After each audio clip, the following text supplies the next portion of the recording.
Technology is blocking mass adoption of Web3. The clumsy and confusing user experience of onboarding into Web3 is preventing broad adoption, but technological improvements are the solution, says a panel of Web3 executives at Consensus 2023. Austin, Texas. More brands and creators are entering the Web3 space, but are facing a bottleneck until the user experience in the ecosystem is improved to onboard new members and push forward mass adoption. A panel including Web3 executives, a consultant, and an agent discussed at CoinDesk's Consensus 2023 conference. And here, every click that you need to take in the onboarding process, you're going to lose 50% of people, said Julie Garneau, head of Web3 at brewing giant Anheuser-Busch, during the opportunities and roadblocks of mass adoption. Panel discussion. I need the tech people to help me fix that on-ramp because it's so critical. Andy Sack, co-CEO of Forum 3, a Web3 loyalty startup to advise retailers such as the Starbucks Odyssey project, sees the concept of protecting a wallet in order to have an experience as an alien one for consumers. Read full coverage of Consensus 2023 here. Meanwhile, a flurry of crypto-native and Web2 brands have been making efforts to bridge the gap between Web2 and Web3 audiences to push mass adoption.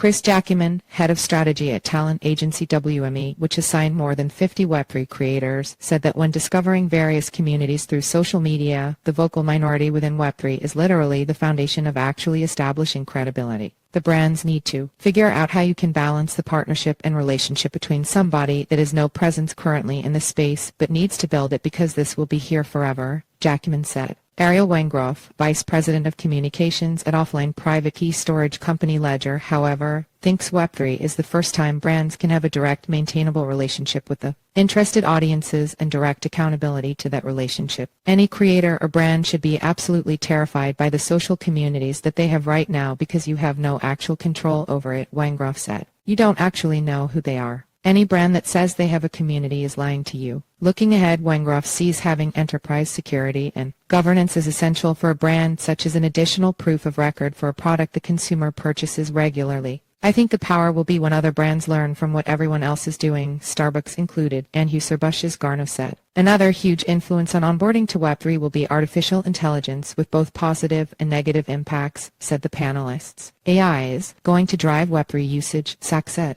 AI is going to create the need for the blockchain. AI and the speed with which it's moving, and the deep fakes and really the destruction of reality in the metaverse or the ability to manipulate it is going to require a system of trust, he added. And that will also require a system of cryptography to verify one's identity. The panelists were unanimous in worrying about how AI will onboard users, however. I don't expect the transition to be smooth, said Sack. It's going to be choppy,